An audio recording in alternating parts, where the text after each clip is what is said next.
Greetings and salutations. Welcome to another episode of 365 Days of Gaming. I appreciate you taking out time to check out the video. Like, comment, share, and subscribe. Always appreciate it. So this game that we're talking about today is another one of those multi-tap madness type games, right? It's made for you and 3 of your crew. Jump in, start slashing things, leveling up, grinding loot. We're talking about Champions of Norrath, Return to Arms. Now, what makes this game great is, first and foremost, yes, 4 players, all on the screen at the same time, having a great time, killing stuff, leveling up. Got multiple different races, multiple different classes. You can make your character the way you want them to. So there's different skill trees to go into, different specs to use, different, weapon combinations, dual wielding, sword and shield, all of those good things, bow and arrow, staffs, all of the crazy stuff that you expect from a game set in that high fantasy world, right? Then on top of that, when you get different equipment, whether it's weapons, armor, anything like that, it changes the visuals of your character, which is a big plus for me. I always enjoy when games allow the loot to change the way your character looks, even if it's just the color of the armor style. Give me that. Give me something. I need something to match. When I level up my character, when I get new equipment, I need the loot to match, my visuals to match my character's progression. So I really appreciate them doing that. I played the Dark Elf because when we played this game back in the day, that's who I ran, and I wanted to keep that going. Now, I couldn't get certain skills and abilities I wanted to show off because it takes a little bit too long. I don't have that much time. So I couldn't get the Summoning the Skeleton, which is one of my favorite abilities that this class has. Allows you to get another person to basically fight with you, which is very important because sometimes you need a diversion because these enemies can sneak up on you. Like, the game isn't necessarily really hard, but there are times where you can get overwhelmed by the number of enemies or just a particularly strong enemy if you don't have a way to get out of dodge. Because my character is more of a balanced approach. It's got some good melee stuff. It's got some good spell casting, but it's not particularly strong at either. I'm really good in a group. Yeah, so that's really what it comes down to. If I had my whole team with me, then things would have been much easier and we would have got further in a shorter amount of time. But I mean, the game has checkpoints pretty much everywhere. So even if you, for some reason, die, you're going to spawn close to where you died at. So it's not a punishing game, which I really appreciate. This game is, meant to be fun. It's meant to be, it's about the journey, not necessarily the destination. You enjoy going through all the different levels, seeing the different locations, different enemy types. You got your buddies with you. You're hacking and slashing.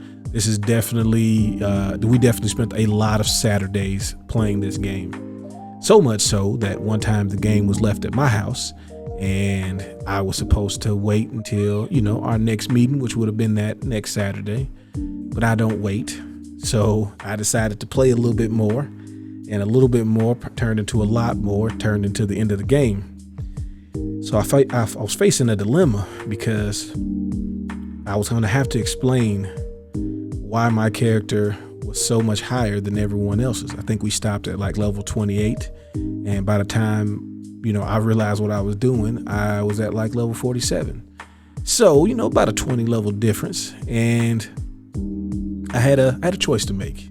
Was I going to say something before we got started and let people know what was going on and, admit that I was weak and I couldn't resist? Or was I just going to stand there and look at them as they picked their characters and realized that we were no longer on the same plane? I just stood there. I sat there and I kind of just looked, and Steven looked at me and was like, "Bud, what happened?" I kind of put my head down a little bit and I grinned and I was like, "Yeah, I couldn't wait. I messed up." But it was all good. We still ran through the game multiple times after that, different characters, different classes, stuff like that. And I was really hoping that this game would get some sort of sequel, because Return to Arms was a sequel to the original Champions of Norrath, but never did. I'm not sure, it just didn't sell well, or whatever goes on with these games and the lack of follow-ups, but we never did get one, and that kind of hurt.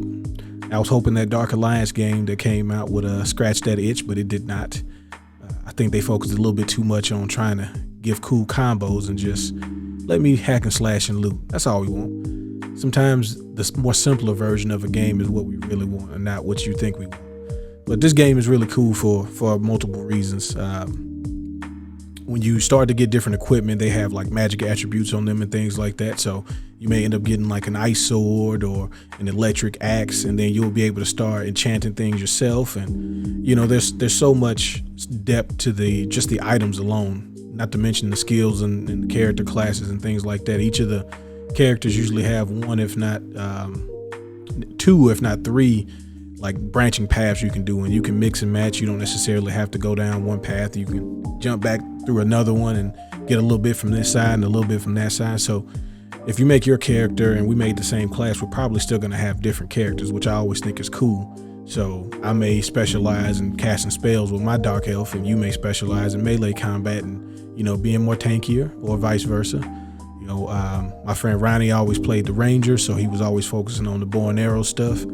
And Steven would play like the cleric, or somebody might play the berserker, or, you know, whatever they felt like. We might end up with two wizards and two barbarians for all we know. You know, just the possibilities were basically as much as you felt like playing it. So I really wish we get more games like this. Like I said, the PlayStation 2, you know, and I count the GameCube and the original Xbox as part of this era because they're the same generation, is they were really going in on the idea of multiplayer. Now, I'm not saying that we need to have 4-player couch co-op again. I would like that, but I understand that a lot of companies ain't really focusing on that. So just give us the online version. Like this game, even back then, had an online component to it as well. So you could technically play this with other people online. We never needed to because we could get enough people at the house. But you know, if y'all want to move it to the more online approach, that's fine. But give it to us. Let us do it. Let us have these type of games, because you're leaving money on the table first and foremost, because there's definitely an audience for it.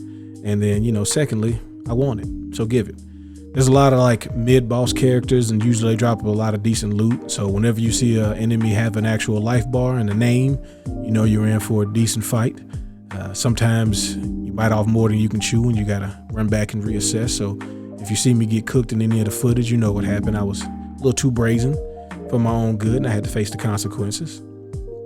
But hopefully you all have heard of this game and you've had some great times with it. If you have not, I would tell you to try to figure out a way to pick this up and enjoy it, whatever version it may be, whether it's the console, if there's a PC version, if you know, you got to go through some back alley channels, you know, do what you got to do. But yeah, this is definitely one for the team.